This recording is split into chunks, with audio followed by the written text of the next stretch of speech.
Right, so now you're set to evaluate your peers' feedback. You've already submitted your exhibition, and now you're going to evaluate other people just as they're going to evaluate you. Remember, this process is anonymous, so you'll know who you're evaluating, but the people you evaluate won't know who evaluated you, and likewise, you won't know who you're getting feedback from. And that's kind of deliberate. I would love it not to be anonymous, but when I make it not anonymous, people feel reluctant to give potentially constructive and useful negative feedback. So I like to keep it anonymous. So the first thing to do is to figure out who you're going to be evaluating. If you haven't already seen where to find that, you go into your gradebook. And I put the people that you'll be evaluating, their names, into your progress report for the project. So if you go to your the project's progress report, you'll see this view feedback icon. You're going to click on that, and it will show you the two people who you're going to be evaluating.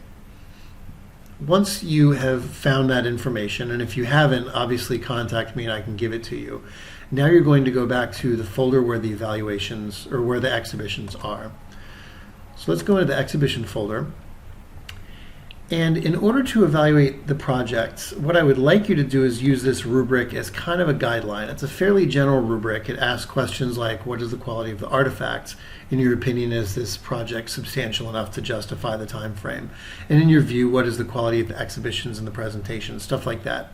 But hopefully you can print out this rubric, because that will help you kind of fill out the form that you're going to fill out.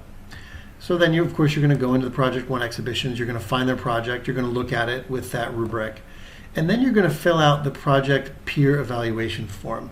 Now, this is going to take you to the peer evaluation form, but remember, you're going to fill out one form per project. So you're going to fill out the form twice, once per each project you evaluate.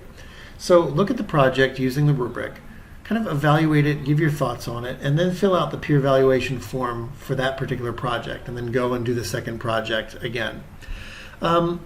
Keep your comments obviously as constructive as possible, but being as honest as possible. Because when I share these feedback in a spreadsheet so everyone can kind of get to where their feedback is, remember, I'm going to remove the names of the evaluators. So feel confident that you will not have your identity disclosed to the person you're evaluating, which means that you can be pretty honest, but obviously we want it to also be constructive, because we want to help each other out as much as possible with these. So if you have any questions along the way, obviously let me know, but it should be a fairly smooth process.